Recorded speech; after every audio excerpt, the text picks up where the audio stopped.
Marcus Chen had always believed his life would end quietly on some forgotten battlefield. As a human mercenary working the Outer Rim territories, he expected death to come from plasma fire or an alien blade, not from standing in the most opulent throne room in the known galaxy. The Zephyrian Imperial Palace stretched beyond imagination. Crystal spires reached toward artificial suns that hung in the domed ceiling, casting rainbow light across marble floors that seemed to pulse with their own inner glow. Courtiers from dozens of species lined the massive hall, towering Chronari warriors with their forearms crossed in respect, delicate Silithai whose translucent wings shimmered like soap bubbles, and countless others whose names Marcus had never bothered to learn. He stood there in his battered combat armor, still stained with the purple blood of Vorthan raiders from his last job. The smell of ozone and weapon discharge clung to his gear like a badge of honor.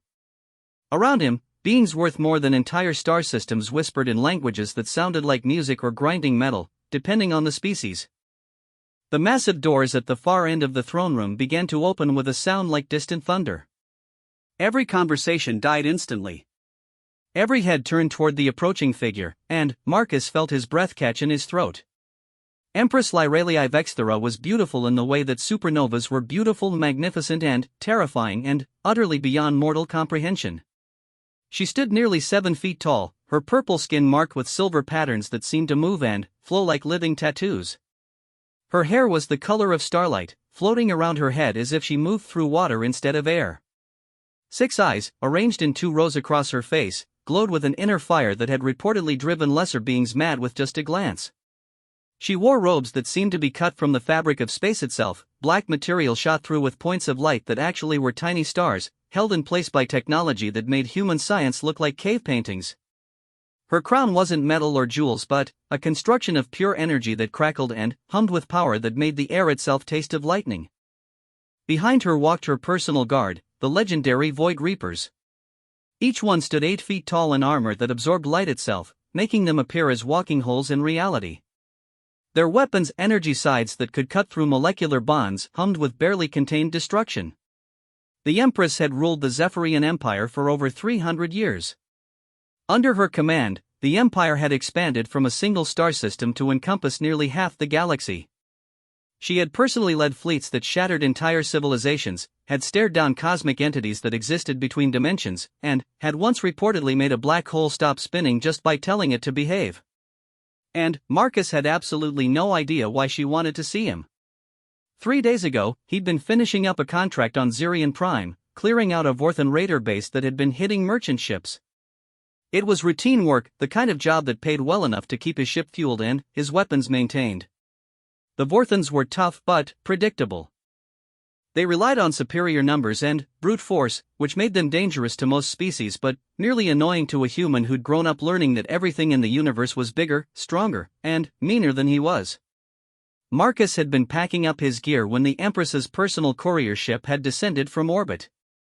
Not a military vessel or a diplomatic craft, but her own private ship, a sleek predator of metal and energy that was worth more than most planets. The courier, a nervous Felinian whose cat-like features kept twitching, had handed him a data crystal sealed with the Imperial mark. The message had been simple and terrifying. By Imperial decree, Marcus Chen of Earth is commanded to present himself before the throne of stars within 3 standard days. Failure to comply will result in the immediate glassing of his homeworld and the extinction of his species. Marcus had stared at the message for a full minute, reading it over and over, waiting for it to make sense. It never did. He was nobody special, just another human trying to make a living in a galaxy that barely tolerated his species' existence. He had no political connections, no rare skills that couldn't be found elsewhere, no secrets worth an empress's attention. But the seal was real. The courier's ship was real. And everyone knew that Empress Lyralii never made idle threats. So he'd climbed into his beat-up freighter and made the 3-day jump to the Imperial capital, his mind racing the entire time. Maybe she wanted to hire him for something. Maybe he'd accidentally killed someone important during the Vorthan raid. Maybe this was all some cosmic mistake and he'd be home by the end of the week, assuming he still had a head attached to his shoulders. Now, watching the Empress approach her throne with the fluid grace of a predator, Marcus realized he'd been thinking too small. This wasn't about a job or a mistake.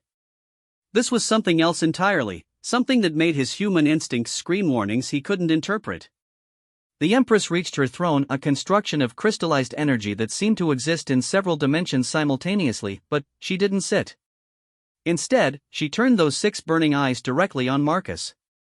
When their gazes met, he felt something he'd never experienced before. It wasn't fear, exactly, though terror was certainly part of it. It was more like being studied by something so far beyond his understanding that his mind simply couldn't process what was happening. Marcus Cheneverth, she spoke, and her voice carried across the vast throne room without effort. It sounded like wind chimes made of starlight, musical and alien and impossibly beautiful. Step forward. Marcus's legs moved before his brain could object. He walked down the center of the throne room, his combat boots echoing off the crystal floor like gunshots. Every step took him past beings that could have crushed him without thinking, ambassadors from warrior races that had conquered galaxies, merchant princes who controlled entire sectors of space, generals who commanded fleets large enough to blot out suns. They all watched him pass with expressions ranging from confusion to outright hostility. A few seemed amused, as if they were about to witness an entertaining execution. Marcus kept his eyes fixed on the Empress, partly out of respect and partly because he was afraid that if he looked away, she might vanish and this whole surreal experience would turn out to be some kind of stress-induced hallucination. He stopped at the prescribed distance from the throne, close enough to hear her clearly, far enough away that the Void Reapers wouldn't automatically cut him down for approaching their Empress. The energy radiating from her was tangible now, making his skin tingle and his hair stand on end.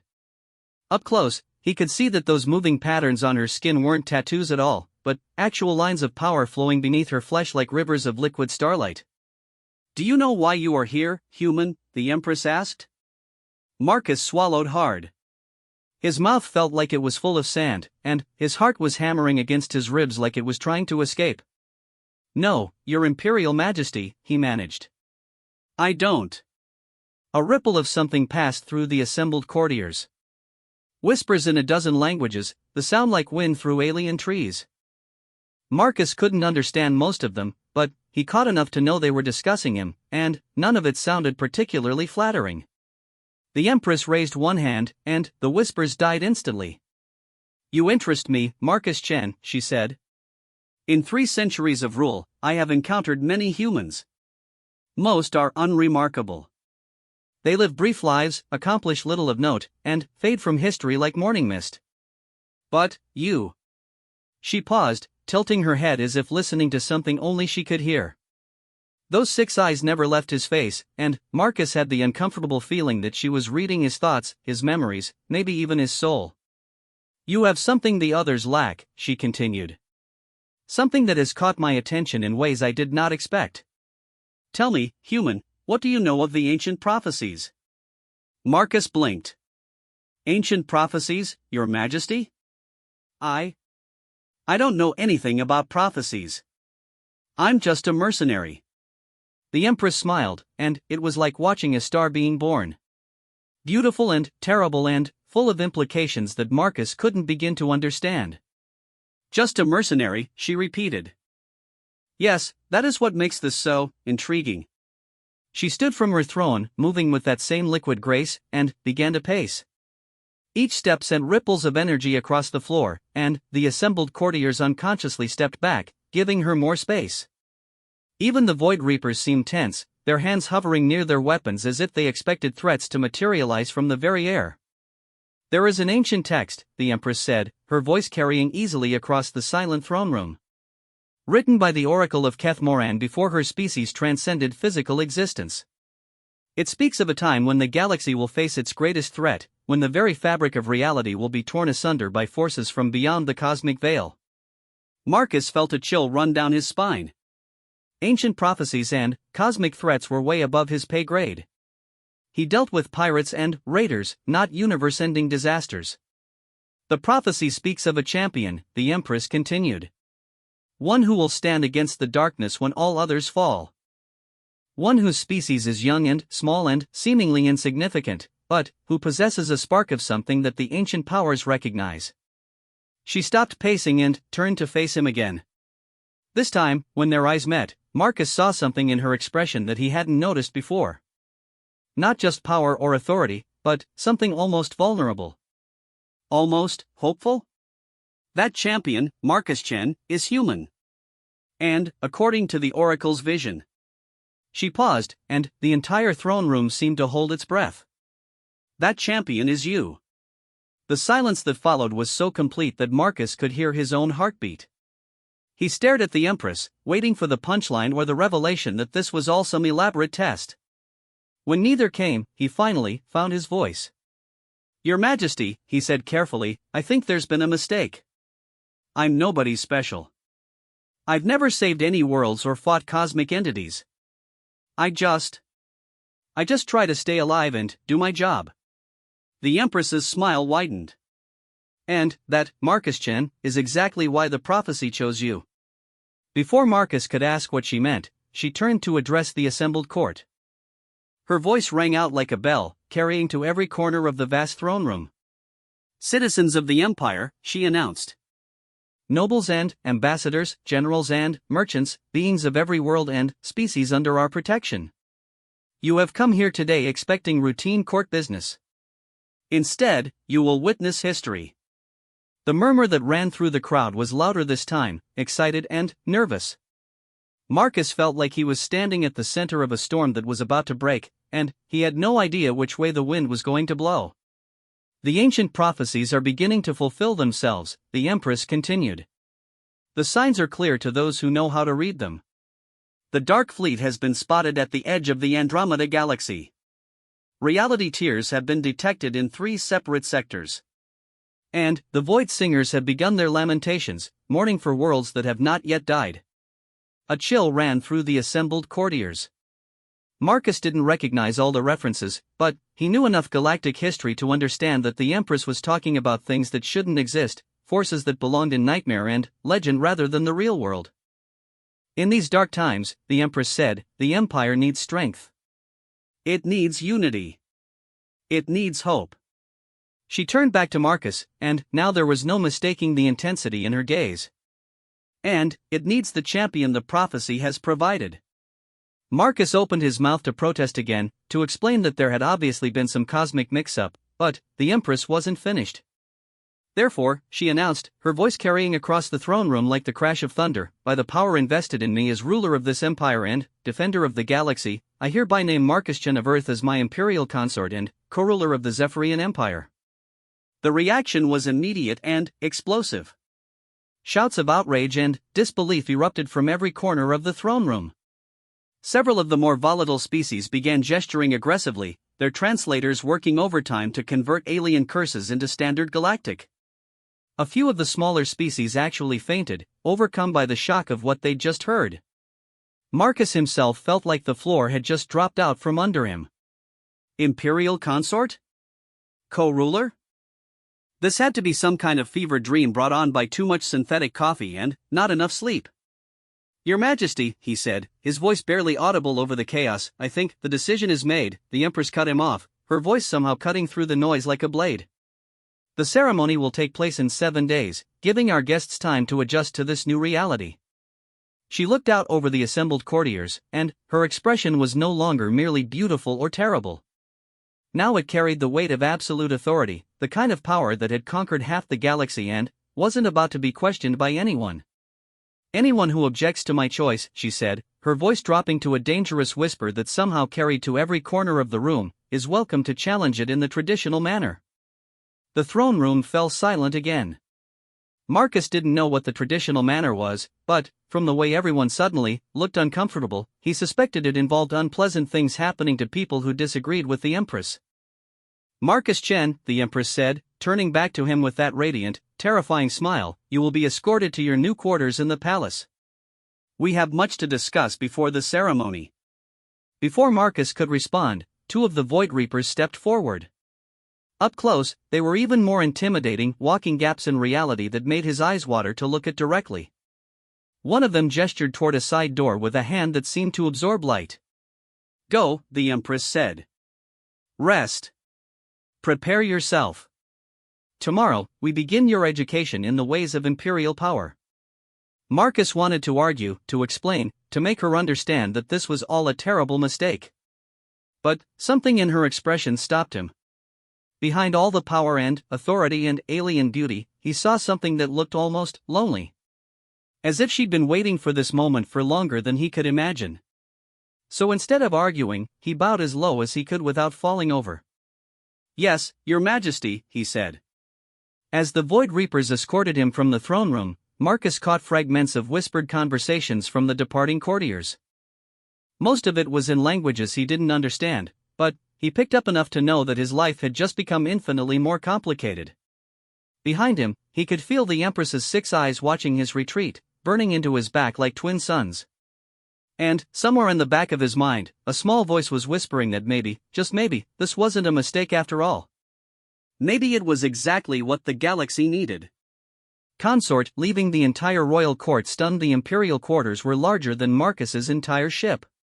The main living area could have housed a small village, with ceilings that stretched up into darkness and windows that showed a view of the palace gardens that seemed to extend to the horizon. Everything was made from materials that probably didn't exist on any world he'd ever visited, walls that shifted color with the light, furniture that adjusted itself to his presence, and a bed that was roughly the size of a landing pad. Marcus sat on the edge of that absurdly large bed, still wearing his combat armor, and tried to process what had just happened to his life. 6 hours ago, he'd been a nobody mercenary with a beat-up ship and enough credits to maybe buy a decent meal. Now he was apparently the future co-ruler of an empire that controlled half the galaxy. It didn't feel real. It couldn't be real. A soft chime filled the air, and a section of the wall simply dissolved to reveal a tall, elegant figure. The newcomer was clearly Zephyrian, sharing the same purple skin and silver markings as the Empress, but male and significantly less overwhelming. He wore robes that suggested high rank without the reality-bending magnificence of imperial regalia. "Lord Marcus," the visitor said, bowing precisely at the waist. "I am Chancellor Vexkoth, First Minister of the Imperial Court. I have been sent to begin your orientation." Marcus stood up, feeling awkward in his battle-worn gear. "Chancellor, I appreciate the visit, but I think there's been some kind of mistake." "I'm not." "You are exactly who Her Imperial Majesty believes you to be," Vexkoth interrupted smoothly. "The Empress does not make errors in judgment. She has ruled for 3 centuries without a single major miscalculation." The Chancellor moved deeper into the room with the fluid grace that seemed common to his species. As he walked, holographic displays materialized in the air around him, showing star charts, military formations, and diplomatic documents that made Marcus's head spin.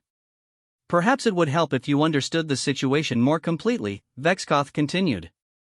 "The prophecy of which Her Majesty spoke is not mere superstition. The Oracle of Kethmoran possessed genuine precognitive abilities, verified by both scientific testing and historical accuracy. Her predictions regarding galactic events have never been wrong." One of the holographic displays enlarged, showing what looked like a massive tear in space itself. Through the gap, Marcus could see something that hurt to look at directly, shifting geometries and colors that his brain couldn't properly process. 3 months ago, the Chancellor explained, our deep space monitoring stations detected the first reality breach in the Outer Veil sector. Since then, 17 more have appeared. Each one grows larger and more stable over time. Another display showed a fleet of ships unlike anything Marcus had ever seen. They seemed to be built from shadow and starlight, with hulls that bent space around them and weapons that glowed with malevolent energy. "The Dark Fleet," Vexkoth continued. "Scouts have confirmed 47 vessels so far, with more arriving through the breaches every day. Their technology is beyond our understanding, and their intentions appear to be hostile. Preliminary analysis suggests they originate from outside our dimensional framework entirely." Marcus stared at the images, feeling a familiar tightness in his chest.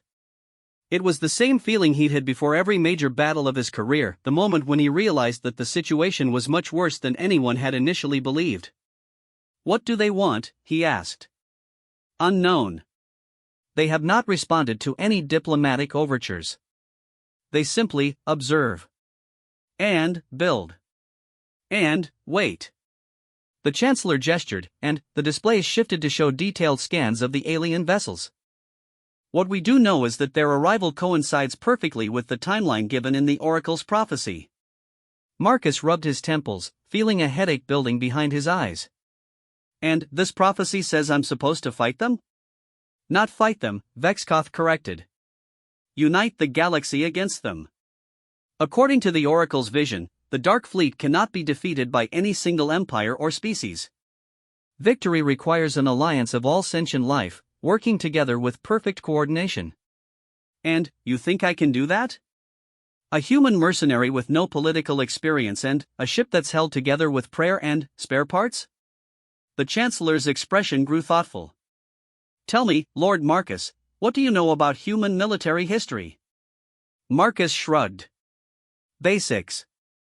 We've fought a lot of wars, usually with each other. Indeed. Your species has an unusual relationship with conflict. Most galactic civilizations develop interstellar travel only after achieving planetary unity. Humans reached the stars while still divided into competing nation-states.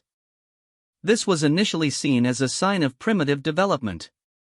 The holographic displays changed again, showing battle scenes from human history. Marcus recognized some of them ancient conflicts from Earth's past, recorded by historians and military analysts.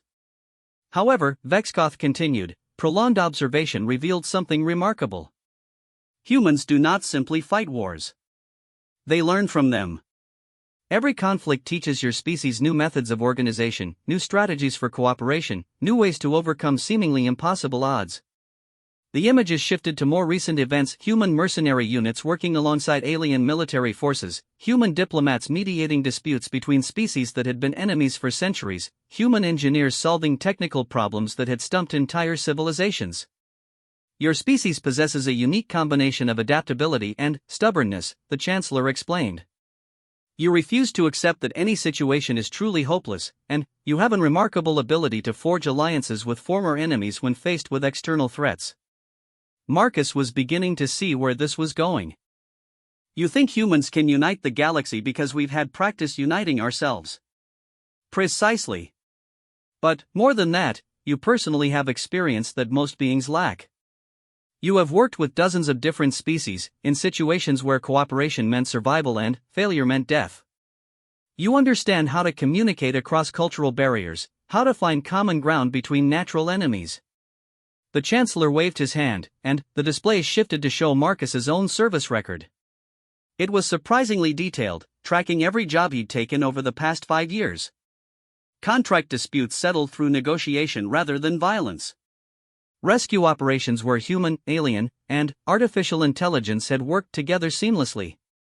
Combat missions where tactical innovation had overcome superior enemy forces. Her Imperial Majesty has been watching you for some time, Vexkoth admitted. Not you specifically, but humans like you. Individuals who represent the best qualities of your species while operating in the wider galactic community. Marcus felt a chill run down his spine. She's been watching me? Since the Zirian incident last year, when you successfully negotiated a truce between 3 different pirate factions that had been killing each other for decades. That level of diplomatic success is unusual for a mercenary. Marcus remembered the job. 3 pirate groups had been fighting over salvage rights in an abandoned system, and their war was interfering with legitimate shipping routes. The local government had hired him to resolve the situation, expecting him to simply eliminate all 3 factions.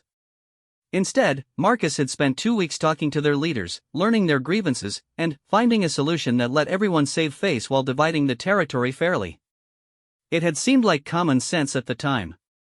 Dead pirates couldn't pay protection fees, but living pirates who felt they'd been treated fairly could become valuable allies. The Empress saw potential in your approach, Vexkoth continued.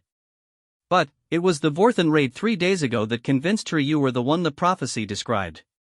What about the Vorthan raid? Marcus asked. I just cleared out a raider base. Standard contract work. The Chancellor smiled, an expression that looked alien on his angular features. You cleared out the base without firing a shot. According to the mission report, you convinced the Vorthans to surrender by demonstrating that their cause was hopeless and offering them better employment with the local defense force. Marcus blinked. They were good fighters. It seemed wasteful to kill them all. Wasteful, Vexkoth repeated. Yes, that is exactly the kind of thinking the prophecy suggests we need. You see potential allies where others see only enemies. You find solutions where others see only problems. The holographic displays vanished, leaving the room feeling strangely empty. The Chancellor moved to one of the massive windows, gazing out at the palace gardens where alien plants swayed in artificial breezes under artificial suns. "The Dark Fleet is not the only threat we face," he said quietly. "The Empire is vast, but it is also fragmented. Dozens of species, each with their own cultures and agendas. Some are allies by choice, others through conquest. Many barely tolerate each other even in peacetime." Marcus joined him at the window. In the gardens below, he could see beings from a dozen different worlds walking along winding paths. Some moved in groups of their own species, others mingled freely. It looked peaceful, but Marcus was beginning to understand that appearances could be deceiving at the Imperial level. If the Dark Fleet attacks, Vexkoth continued, how many of those species will stand together? How many will decide they're better off negotiating separate surrenders? How many will see an opportunity to settle old scores while their enemies are distracted? You need someone to hold them together, Marcus realized. We need someone who understands that survival requires cooperation, even between natural enemies. Someone whose species has faced extinction-level threats and survived through unity rather than strength alone. The Chancellor turned to face him directly. "Her Imperial Majesty does not take consorts for romantic reasons, Lord Marcus. The position of Imperial Consort is that of co-ruler, equal partner in all decisions of state. She is offering to share power with you not because of affection, but because she believes you possess qualities that the Empire requires." Marcus was quiet for a long moment, processing everything he'd learned. The scope of it was overwhelming: dark fleets from other dimensions, ancient prophecies, the fate of the galaxy hanging in the balance. Part of him wanted to laugh at the absurdity of it all. Another part wanted to run for his ship and disappear into the Outer Rim territories where his biggest worry would be dodging pirate patrols. But there was another part, a small voice in the back of his mind, that whispered that this made perfect sense. Not the cosmic scope of it, but the basic problem. Different groups with different goals, forced to work together or face annihilation. He'd solved smaller versions of this puzzle dozens of times before. "What happens if I refuse?" he asked. Vexkotha's expression grew sad. "Then, the Empire faces the coming darkness divided, and the galaxy falls to enemies from beyond the veil of reality. Your species, along with all others, becomes extinct. And, if I accept? Then, you become one of the most powerful beings in the galaxy, with resources beyond imagining at your disposal. You also become responsible for the survival of every sentient life form within our borders, with the knowledge that failure means the end of everything you've ever known or cared about." Marcus laughed, a short bark of humor that echoed off the crystal walls. "You really know how to sell a job, Chancellor." "I prefer honesty to false reassurance," Vexkoth replied. "The position of Imperial Consort is not a reward or an honor. It is a burden. But it is a burden that Her Majesty believes you are uniquely qualified to bear." Another chime filled the air, and both men turned toward the sound. The wall dissolved again, revealing a figure that made Marcus's breath catch in his throat. Empress Lyralii had changed out of her formal court regalia, but somehow she was even more impressive in casual dress. Her robes were simpler, a flowing design that suggested rather than displayed her rank. Her hair was bound back with silver pins, and her crown had been replaced with a simple circlet that glowed softly with contained energy. She was also, Marcus realized with some surprise, nervous. Not terrified the way he was, but there was a tension in her posture that suggested she wasn't as confident about this decision as she'd appeared in the throne room. "Chancellor," she said, inclining her head gracefully.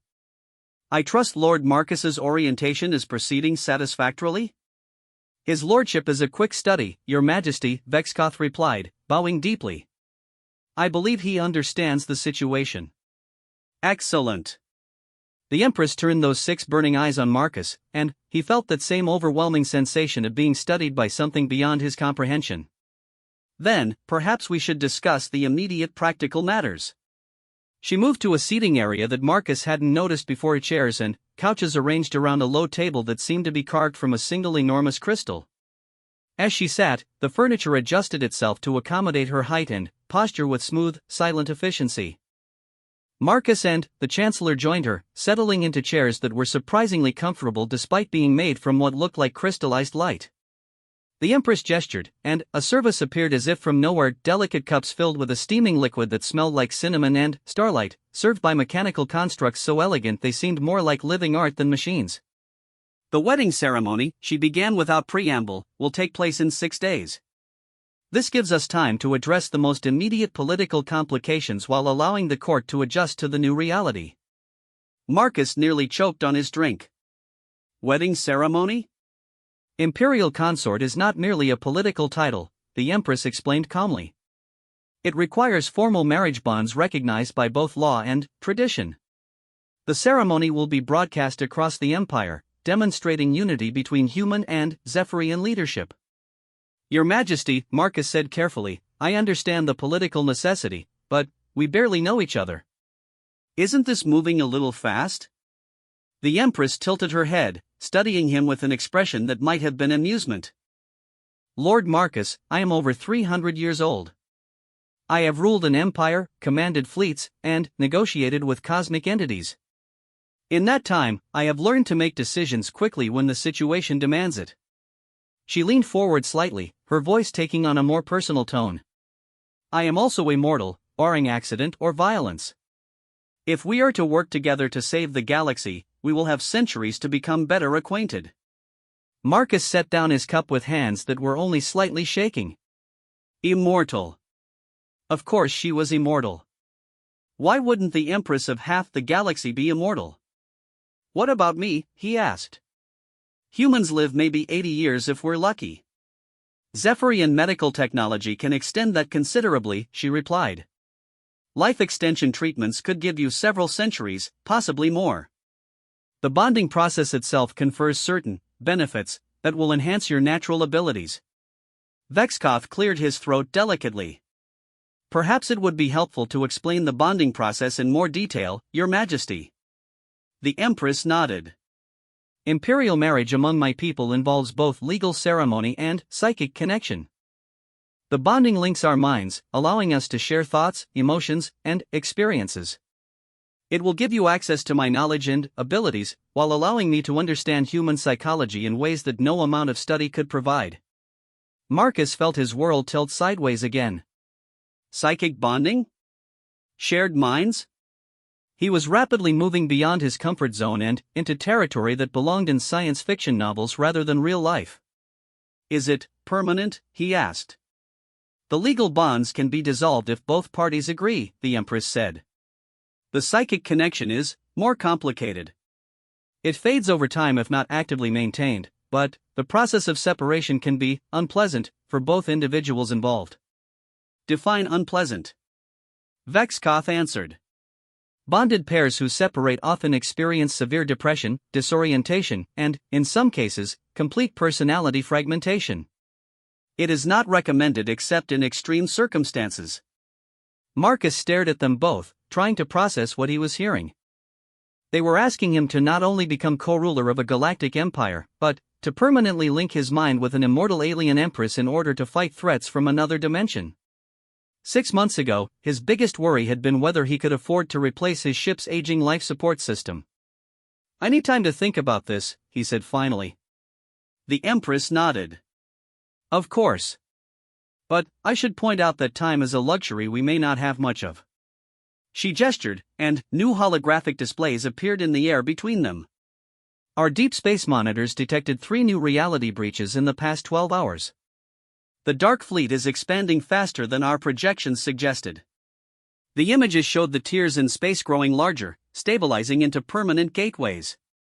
More shadow ships were emerging, taking positions around each breach like guards protecting a doorway. Our intelligence suggests they are preparing for something, Vexkoth added. The fleet movements indicate a coordinated operation rather than random exploration. Marcus studied the tactical displays with professional interest. The enemy formation was unlike anything he'd seen before, but there were patterns he recognized: the way advanced scouts positioned themselves, the protective formations around critical assets, the methodical approach of a force preparing for major offensive action. How long do we have? He asked. Unknown, the Empress replied. But probably not long. The Oracle's prophecy suggests the main assault will begin when the constellation of Kethvar rises over the imperial capital. When is that? 27 days. Marcus felt the weight of decision settling on his shoulders like a lead blanket. 27 days to unite half the galaxy against an enemy from beyond reality. 27 days to transform from a nobody mercenary into a galactic leader. 27 days to learn how to work with an immortal alien Empress whose mind would be linked to his own. He looked at the tactical displays again, studying the positioning of the Dark Fleet. Despite everything he'd learned, despite the cosmic scope of the threat and the overwhelming nature of what he was being asked to do, a familiar calm was settling over him. It was the same feeling he got when facing any tactical problem, the moment when chaos resolved into manageable components and possible solutions began to emerge. If I do this, he said slowly, I want complete access to all intelligence on the Dark Fleet. I want detailed assessments of every member species in the Empire, their military capabilities, their political motivations, their historical grievances with each other. And I want a direct line to your military commanders, with authority to coordinate strategy across all Imperial forces. The Empress smiled, and, this time there was nothing alien or overwhelming about it. It was simply the smile of someone who had just seen confirmation of something they'd hoped was true. Done, she said. Anything else? Marcus thought for a moment. I want to meet with representatives from the other major galactic powers. If we're going to unite the galaxy, we need more than just the Empire. We need everyone. The Confederation of Free Worlds has been reluctant to negotiate with Imperial representatives, Vexkoth pointed out. Their democratic ideals conflict with our monarchical structure. Then, we don't send Imperial representatives, Marcus replied. We send a human mercenary who's worked with their security forces before and knows how to talk to them like an equal rather than a superior. The Empress leaned back in her chair, studying him with those 6 burning eyes. You're already thinking like a ruler, she observed. I'm thinking like someone who wants to stay alive, Marcus corrected. Which means making sure everyone else stays alive too. She laughed, a sound like wind chimes made of starlight. Yes, I believe you will do very well in this position. Marcus looked between the Empress and her Chancellor, seeing the weight of expectation in their expressions. Outside the massive windows, alien suns were setting over the palace gardens, painting the crystal spires in shades of gold and crimson. Somewhere beyond the edge of known space, an enemy fleet was preparing for war. And here he was, a human from a backwater world, being asked to help save the galaxy. All right, he said finally. I'll do it. But, I have one condition. Name it, the Empress said. When this is over, when we've beaten the Dark Fleet and saved the galaxy, I want to go home. Not permanently, but I want to see Earth again. I want to make sure my homeworld is still there. The Empress nodded solemnly. When this is over, Lord Marcus, I will personally escort you to Earth. We will ensure that your homeworld not only survives, but prospers under Imperial protection. Marcus stood up, feeling the weight of his decision settling into his bones. Then, I guess I should start learning how to be an emperor. Consort, Vexkoth corrected gently. Co-ruler, the Empress added with that radiant smile. Marcus looked out at the alien sky, where unfamiliar stars were beginning to shine in the gathering darkness. Somewhere out there, forces from beyond reality were preparing to destroy everything he'd ever known. But, here, in this crystal palace, surrounded by beings whose power and knowledge dwarfed anything in human experience, he was beginning to feel something he hadn't expected. He was beginning to feel ready. The wedding ceremony was unlike anything Marcus had ever imagined, even after 6 days of intensive preparation. The Great Cathedral of Stars was a massive structure that seemed to exist in multiple dimensions simultaneously, its crystal walls showing glimpses of distant galaxies and swirling nebulae. Representatives from every member species of the Empire filled the endless rows of seats, while holographic projectors broadcast the event across thousands of worlds. Marcus stood at the altar wearing ceremonial armor that had been crafted specifically for him by the Empire's finest artisans. It was beautiful in a way that made his old combat gear look like scrap metal, but it was also functional, microwoven fibers that could stop plasma bolts, integrated energy shields, and communication systems that connected him directly to the Imperial military command structure. The Empress approached down an aisle that stretched for nearly a mile, walking alone as tradition demanded. She wore robes that seemed to be cut from the fabric of space itself, and her crown had been replaced with a circlet of pure energy that made the air around her shimmer like a heat mirage. Behind her walked the traditional escort, 12 Void Reapers whose presence reminded everyone that this was not just a wedding, but the formation of a new power structure that would shape the galaxy's future. The ceremony itself was conducted in High Zephyrian, an ancient language that sounded like music and mathematics having a conversation. Marcus had learned enough to follow the general meaning, but most of the specific words were beyond him. What mattered was the moment when the Empress placed her hands on his temples and he felt her mind touch his for the first time. It was indescribable. Like standing in a vast library where every book was written in languages of light and shadow, while symphonies of pure thought played in the background. He caught glimpses of her memories, 3 centuries of ruling an empire, battles that had shaped galactic history, moments of triumph and loss that spanned star systems. And, through it all, a loneliness so profound it made his chest ache with sympathetic pain. She had been alone for so long, making decisions that affected billions of lives with no one who could truly understand the weight of that responsibility. No one who could share the burden of choices that determined whether entire species lived or died. In return, she experienced his memories, growing up on Earth, learning that humans were considered a minor species by galactic standards, choosing to make his living among the stars rather than accept the limitations his homeworld offered. She felt his confusion and terror at being thrust into a position so far beyond his experience, but also his determination to do whatever was necessary to protect the people and places he cared about. When the mental connection stabilized, Marcus found that he could sense her thoughts and emotions like a distant conversation in another room. It wasn't intrusive, more like being aware of someone else's presence in a way that felt natural and comforting. In return, he could feel her awareness of his mind, a gentle presence that somehow made him feel less alone than he had in years. The formal part of the ceremony concluded with the exchange of imperial rings, bands of crystallized energy that would mark them as bonded rulers to anyone who looked closely enough. When the officiant declared them joined before the Empire and the stars themselves, the assembled crowd erupted in cheers that could probably be heard from orbit. But the wedding was only the beginning. The real work started immediately afterward. Marcus's first official act as Imperial Consort was to address the Confederation of Free Worlds via direct holocommunication. The Confederation was the Empire's largest rival, a democratic alliance of nearly 2,000 worlds that had managed to maintain their independence through military cooperation and mutual defense treaties. They had been fighting border skirmishes with Imperial forces for over 50 years, and convincing them to ally against the Dark Fleet was going to require delicate diplomacy. The Confederation Council met in a space station orbiting their capital world, and Marcus could see their skepticism even through the holographic projection. The council speaker was a Centauran woman whose species had been among the first to resist Imperial expansion. Her expression suggested she would rather negotiate with a black hole than discuss cooperation with Imperial representatives. Counselor Tvana, Marcus began, using the formal address he'd been coached on. I appreciate you taking the time to meet with me. We agreed to this communication out of curiosity, she replied coolly.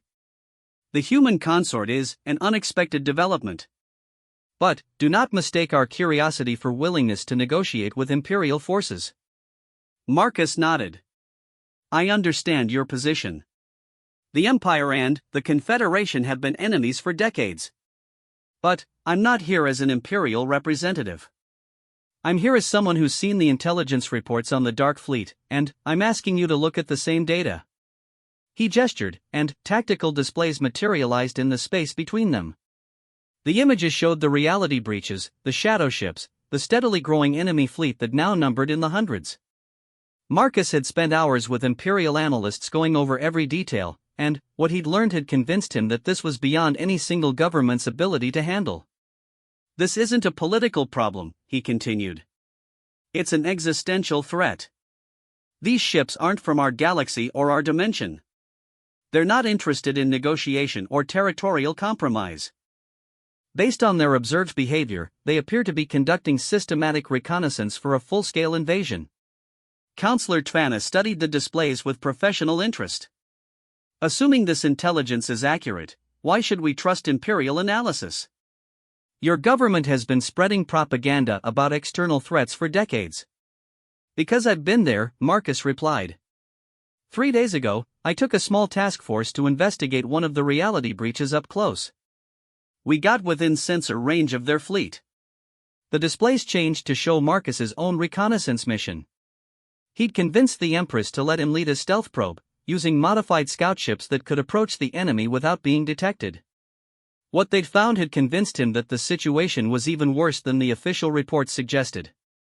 They're not just building ships, he explained. They're building infrastructure.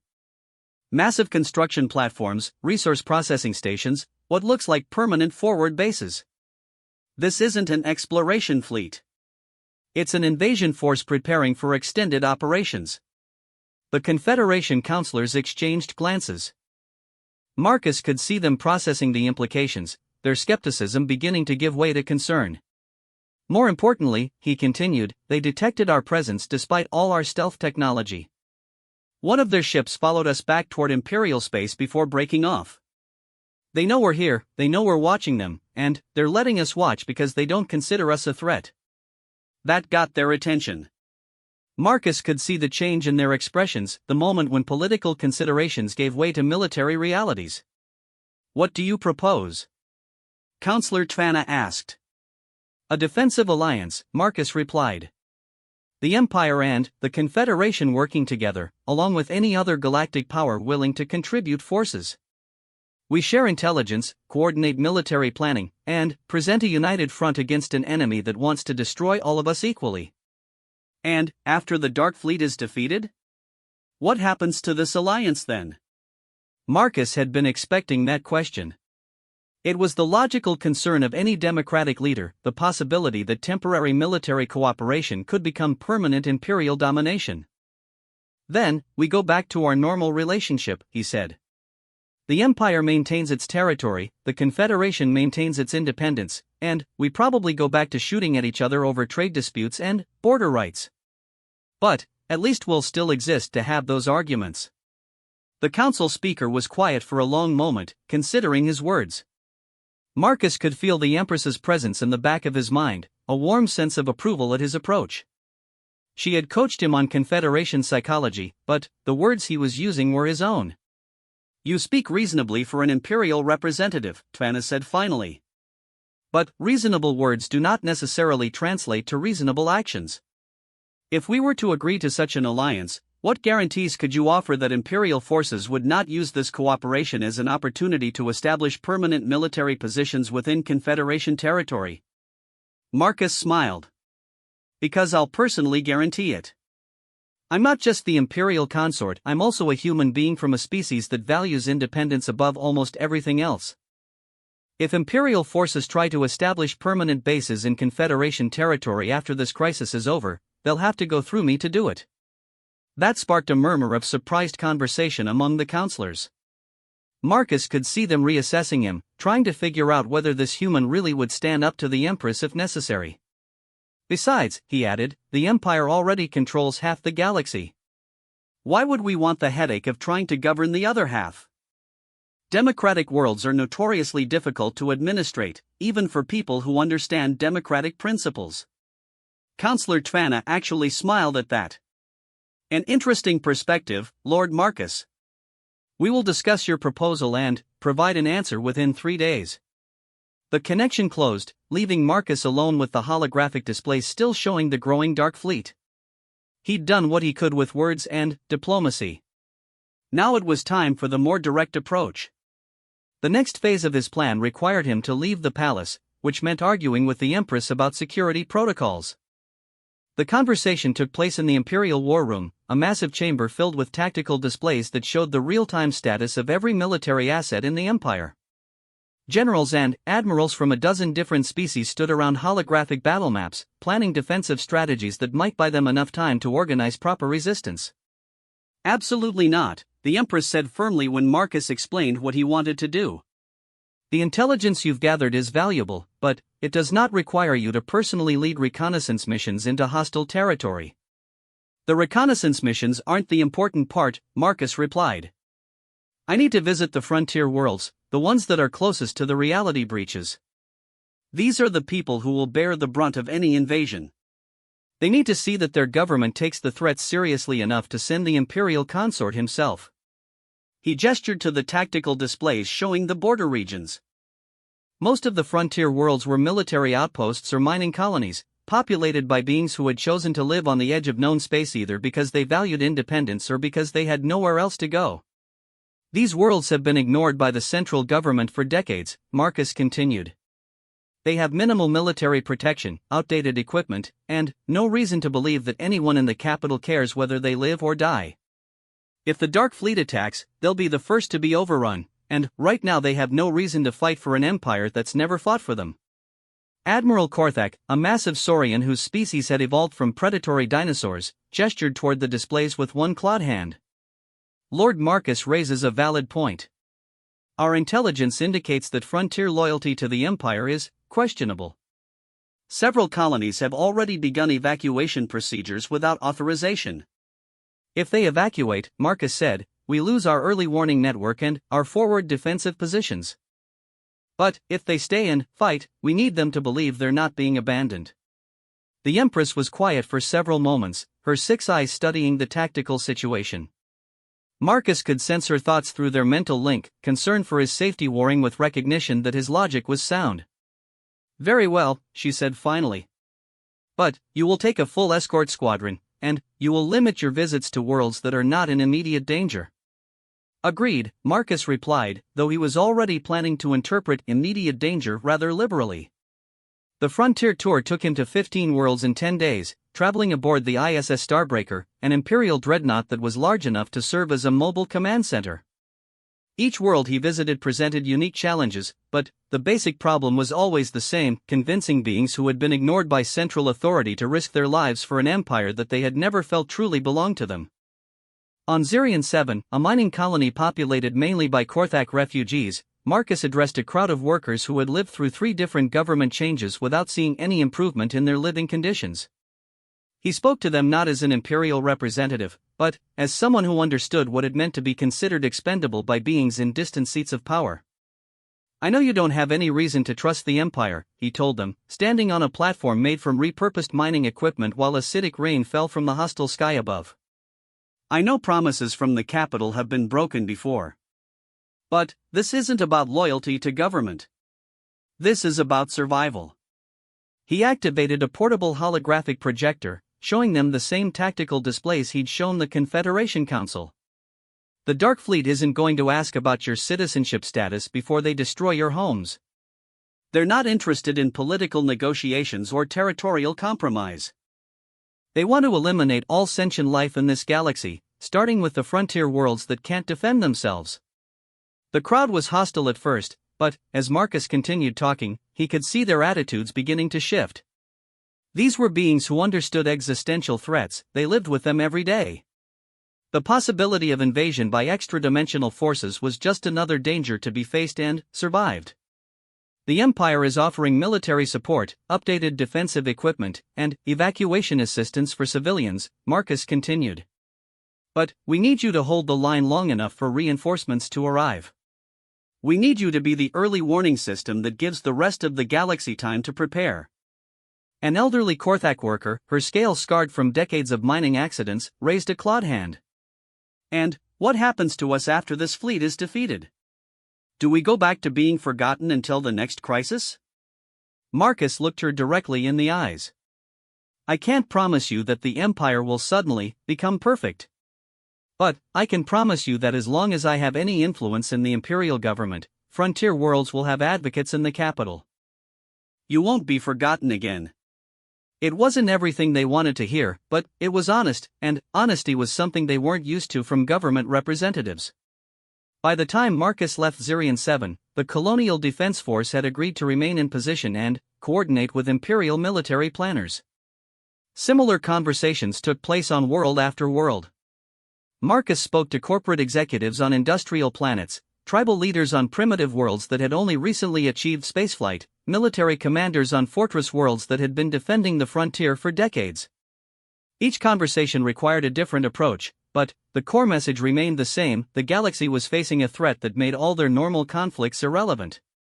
The breakthrough came on his final stop, a space station called Haven Point that served as a neutral trading post for dozens of different species and political factions. The station manager was a human woman named Sarah Chen, no relation, despite the shared surname, who had built a successful business by staying scrupulously neutral in galactic politics. "You're asking me to pick a side," she said as they walked through the station's main trading floor. Around them, beings from across known space conducted business in a dozen different languages, creating a constant background hum of commerce and negotiation. "I'm asking you to pick survival," Marcus replied. "The Dark Fleet doesn't care about neutrality. They're not interested in trading relationships or diplomatic immunity." Sarah stopped at an observation window that looked out onto the space around the station. Ships from the Empire, the Confederation, the Corporate Syndicate, and dozens of smaller factions shared the same traffic patterns, protected by Haven Point's strict neutrality policies. "You see all those ships," she said. "They come here because this is one of the few places in the galaxy where they can interact without shooting at each other. If I start taking sides in galactic politics, that neutrality disappears, and Haven Point becomes just another target in someone else's war." Marcus nodded. "You're right. But, look at it from another angle, what good is neutrality if there's no galaxy left to be neutral in?" He activated his portable projector again, showing her the latest intelligence reports. The Dark Fleet had grown to over 800 ships, and new reality breaches were opening faster than Imperial forces could monitor them. "They're not trying to conquer territory or establish trade relationships," Marcus continued. "They're conducting systematic extermination. Every ship we've lost to them has been completely destroyed, no survivors, no prisoners, no attempts at communication. This isn't war as we understand it. It's pest control." Sarah studied the displays for a long time, her expression growing more troubled as she absorbed the implications. Around them, the normal sounds of commerce continued, oblivious to the cosmic threat gathering at the edge of known space. "What would you need from Haven Point?" she asked finally. "Coordination," Marcus replied. "You have communication links with factions that won't talk to each other directly. If we're going to organize a galactic defense, we need someone who can serve as a neutral intermediary between groups that consider each other enemies." Sarah was quiet for another moment, then, she smiled grimly. "All right, Lord Marcus. Haven Point will coordinate communications between the various defensive forces. But, I want something in return." "Name it."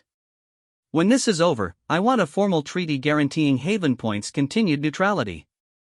Not just from the Empire, but from every major galactic power. This station survives because it serves everyone's interests. I want that protection formalized." Marcus extended his hand in the traditional human gesture of agreement. "Done." As Sarah shook his hand, Marcus felt a sense of pieces falling into place. The diplomatic framework was coming together, the Empire providing military leadership, the Confederation contributing their fleet strength, Haven Point coordinating between neutral factions, and frontier worlds serving as early warning systems and forward defensive positions. But diplomatic solutions were only part of the challenge.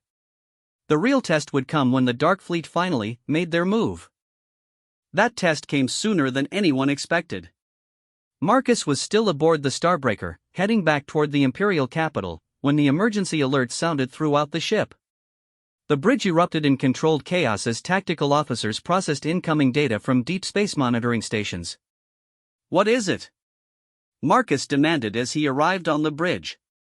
Captain Vexthar, a veteran Zephyrian officer whose purple skin was marked with the silver scars of old battle wounds, gestured toward the main display screen. "Reality breach in the Kethvar system, Lord Marcus. Massive energy signatures emerging from the dimensional rift." The screen showed a star system that Marcus recognized from his briefings, an uninhabited region that served as a navigation waypoint for ships traveling between Imperial and Confederation space. Now that empty system was filling with ships that hurt to look at directly, their hulls bending light around them like dark mirrors reflecting things that shouldn't exist. "How many?" Marcus asked. "Current count is over 2,000 vessels," the tactical officer reported. "Various sizes, but the largest ones are." He paused, checking his instruments again. "Sir, the largest ones are bigger than our dreadnoughts." "Much bigger." Marcus stared at the display, feeling ice form in the pit of his stomach. 2,000 ships, with more still emerging from the reality breach. This wasn't a raid or a probing attack. This was the main invasion force, and they were attacking 3 weeks ahead of the projected timeline. Communications, he ordered. Get me a direct link to the Imperial capital and the Confederation Command Center. Priority Alpha Emergency Protocols. As the communications officer worked to establish connections, Marcus found himself thinking about all the conversations he'd had over the past few weeks. All the diplomatic agreements, the careful alliance building, the promises of mutual defense. Now it was time to find out if any of it had been worth the effort. The holographic displays around the bridge came alive with incoming reports. The Dark Fleet was moving with terrifying efficiency, their ships arranging themselves into formation patterns that human and alien minds struggled to comprehend. They weren't just preparing to attack, they were preparing to sterilize entire star systems. Lord Marcus, the communications officer, announced, "I have the Empress and Counselor Tvanna standing by." The holographic projections of both leaders appeared on the bridge, their expressions grim as they absorbed the tactical situation. Marcus could feel the Empress's concern through their mental link, but also her confidence in his ability to coordinate the response. "The Dark Fleet has begun their offensive operations," Marcus announced. "We have approximately 18 hours before they reach the first inhabited systems in their path. I'm transmitting coordinate data for rally points where our combined fleets can engage them." Counselor Tvanna nodded. "The Confederation's 7th Fleet is already moving to intercept. We'll need Imperial support for the main engagement." "You'll have it," the Empress replied. "The home fleet is departing Imperial space within the hour." Marcus studied the tactical displays, watching as enemy formations continued to emerge from the reality breach. The numbers were overwhelming, but not impossible. If the Allied fleets could work together effectively, if the defensive plans they'd developed held up under actual combat conditions, if their combined technology could match the alien science of the invaders. There were a lot of ifs. But Marcus had built his career on managing impossible situations, and this was just another tactical problem that needed solving. "All right," he said, looking at the holographic images of his allies. "Let's go save the galaxy." The battle for the HFY system would determine whether the desperate alliance he'd built over the past few weeks could function under actual combat conditions. It would test every assumption they'd made about their enemy, every strategic decision they'd agreed upon, every promise of mutual support. Marcus stood on the bridge of an Imperial dreadnought, surrounded by alien technology and crewed by beings whose ancestors had conquered half the galaxy. Through his mental link with the Empress, he could feel the weight of 3 centuries of Imperial power backing his decisions. And, somewhere in the back of his mind, he carried the hopes of every human who had ever looked up at the stars and wondered what was possible. The Dark Fleet was massive, technologically superior, and completely alien to anything in their experience. But they were fighting for their homes, their families, and their future. And Marcus was beginning to understand that sometimes, when everything was on the line, that might just be enough.